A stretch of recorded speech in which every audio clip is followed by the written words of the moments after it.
हाँ तो दोस्तों, अब हम पढ़ने वाले हैं वीनस ब्लड कलेक्शन के बारे में। ठीक है, तो वीनस ब्लड कलेक्शन कब यूज करते हैं, कब कब जरूरत पड़ती है? जब हमें मल्टीपल टेस्ट परफॉर्म करने हैं, पहला। दूसरा, जब हमें ब्लड लार्ज अमाउंट में चाहिए तब। स्मॉल अमाउंट के लिए हम क्या यूज करते थे? स्किन पंचर यूज करते थे। ठीक है, कैपिलरी ड्रॉ कर लेते थे। ठीक है, अब मेथड के बारे में बात करते हैं। तो वीनस ब्लड कलेक्शन जो होता है वो हम कहाँ से कलेक्ट करते हैं, साइट कौन सी होती है? तो वो साइट होती है एंटीक्यूबाइटल फोसा। अब एंटीक्यूबाइटल फोसा क्या है? एंटीक्यूबाइटल फोसा है जो फ्रंट ऑफ एल्बो में प्रेजेंट होता है। This is antecubital fossa. अब क्या है, इसी इसी इसी साइट को क्यों चूज किया?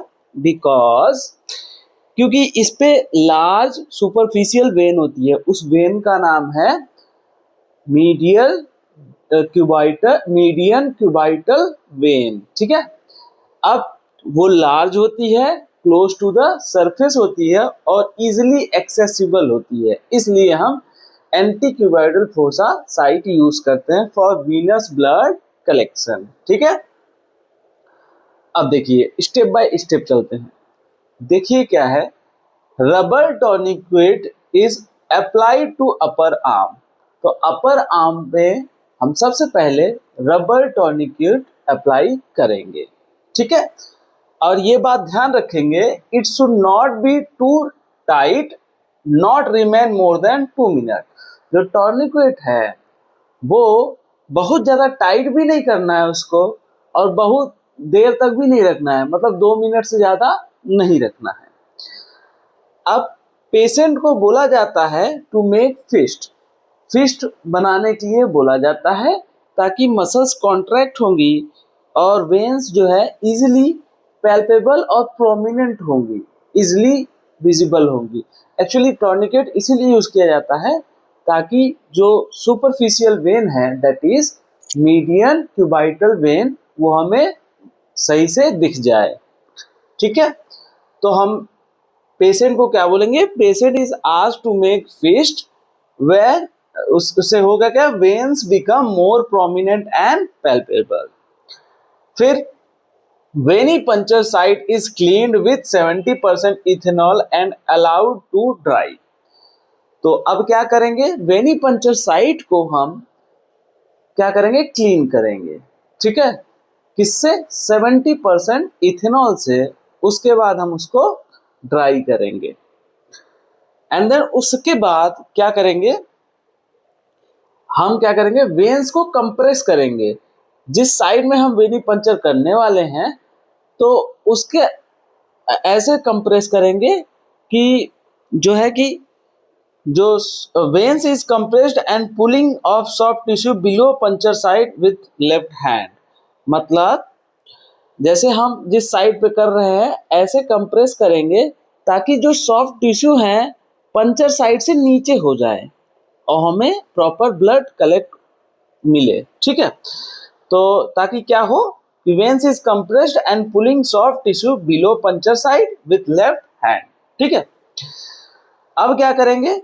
देखिए क्या है कि जो स्टेराइल जो सिरिंज हम यूज करेंगे, नीडल जो यूज करेंगे, वो क्या होना चाहिए? स्टेराइल होना चाहिए और disposable needle should be used.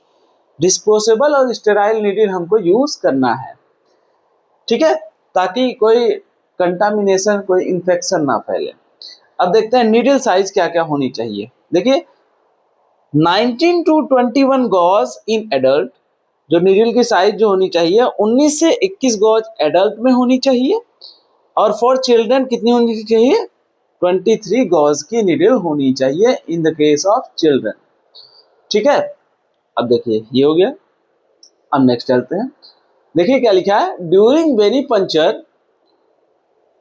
Veni puncture करने के दौरान जब हम नीडल को इंसर्ट करेंगे, ऐसे इंसर्ट नहीं करेंगे। हम कैसे इंसर्ट करेंगे? Needle insert with its bevel means होता है कि स्लैंटेड ओपनिंग, मतलब थोड़ा सा टिल्टेड होना चाहिए। अब डिग्री में बात करें तो 30 डिग्री, ठीक है। तो थोड़ा सा क्या होना चाहिए, टिल्टेड होना चाहिए, ऐसे स्ट्रेट हम सिरिंज को नहीं डालेंगे, थोड़ा टिल्टेड डालेंगे बेवल। और क्या है कि पैरेलल टू द वेन डालेंगे, मतलब अपवर्ड डालेंगे इन द डायरेक्शन ऑफ वेन्स, ठीक है। तो पहला, needle inserted with its bevel that is slanted, opening होनी चाहिए। और दूसरा फेसिंग अपवर्ड, जो सिरिंज होना चाहिए, निडल कैसा होना चाहिए, facing upward in the direction, same direction as vein, vein की डायरेक्शन की तरफ। अब देखिए, blood should be pulled slowly into the syringe. अब ब्लड को पुल्ड करेंगे with the help of syringe, ठीक है, और स्लोली करेंगे, ऐसा नहीं कि झटके में प्लंजर। देखो क्या होगा कि if plunger is pulled too fast, अगर प्लंजर को झटके से खींचा, ठीक है, पुल्ड किया, तो क्या होगा, उससे हिमोलिसिस होने के चांसेस है, आरबीसी कैन बी ब्रेक, और क्या हो सकता है, वेन में गेट कोलैप्स, जिससे कि ब्लड कलेक्ट करना डिफिकल्ट हो जाएगा, मेकिंग ब्लड कलेक्शन डिफिकल्ट, ठीक है। चलिए, ये हम बता चुके हैं कि tourniquet is used to make vein visible.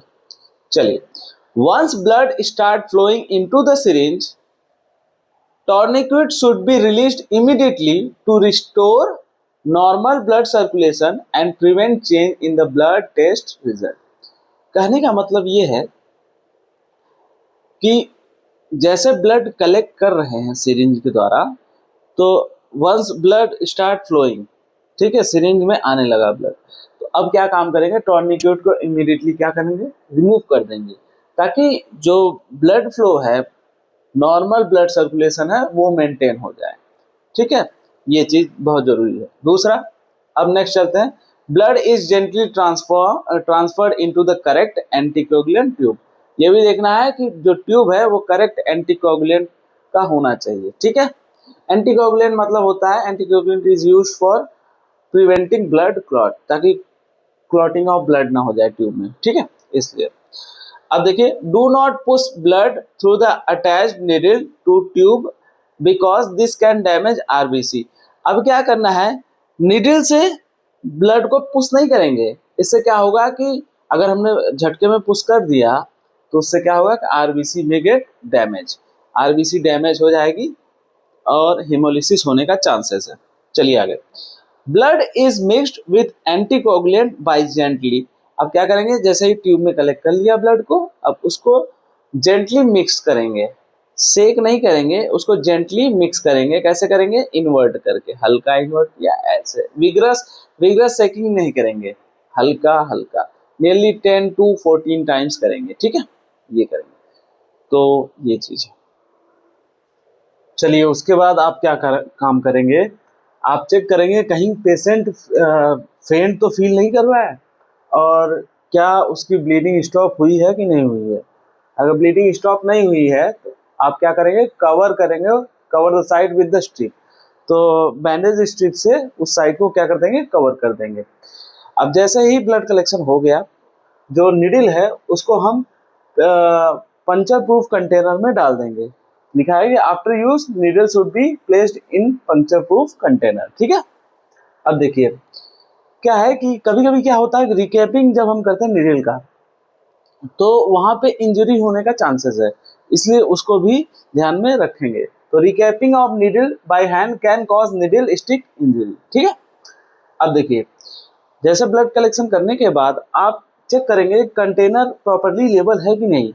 उस लेवल में क्या होना चाहिए कि किस समय हमने कलेक्ट किया है, ठीक है। Time of collection should be noted on label, ठीक है, पेशेंट का नाम, टाइम ऑफ कलेक्शन, ये सब होना चाहिए। यूएचआईडी, पेशेंट का नाम, टाइम ऑफ कलेक्शन। अब देखिए, सैंपल शुड बी, अब आप लेबलिंग करने के बाद सैंपल तुरंत जो है लेबोरेटरी में जाना चाहिए। तो sample should be immediately transfer to the lab with proper field order form.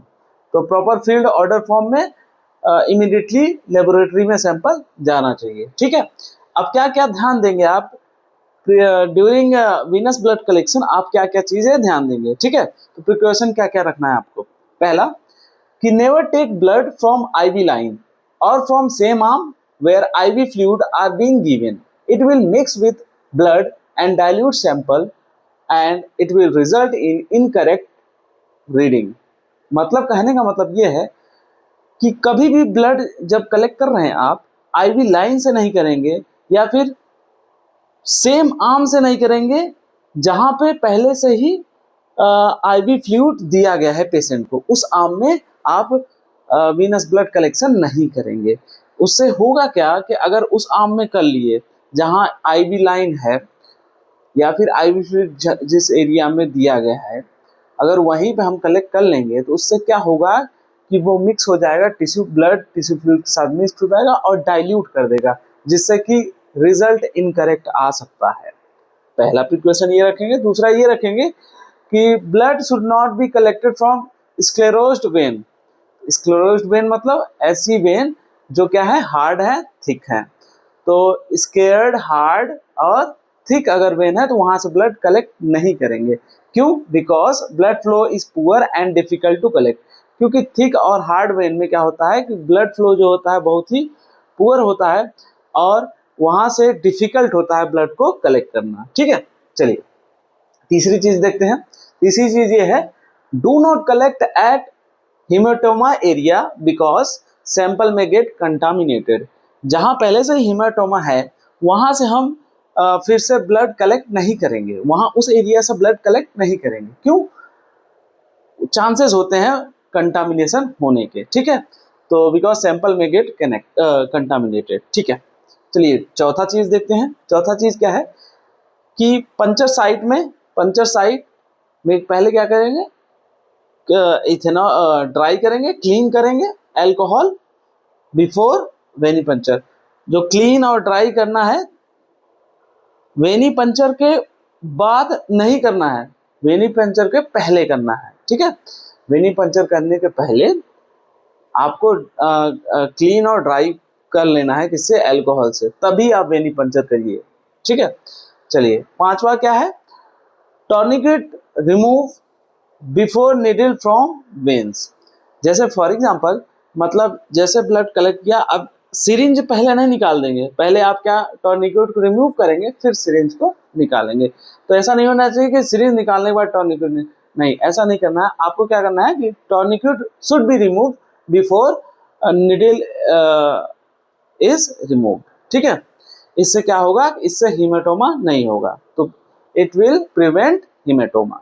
चलिए छठवा और द मोस्ट इंपॉर्टेंट थिंग कि जो कलेक्ट करेंगे हम blood sample, it should be tested. उसको हमको टेस्ट करना है 1 से 2 घंटे के अंदर अंदर टेस्ट करना है। ठीक है, तो should be tested with 1 to 2 hour of collection करने के बाद 1 से 2 घंटे के अंदर अंदर टेस्ट करना है।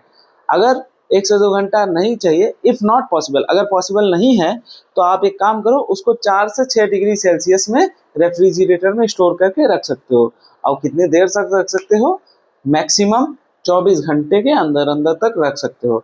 अब क्या है कि after sample is taken out, जैसे ही आप फ्रीज से रेफ्रिजरेटर से सैंपल को बाहर निकालते हैं, उसको तुरंत टेस्टिंग में नहीं डालेंगे, उसको पहले रूम टेम्परेचर में लेके आएंगे।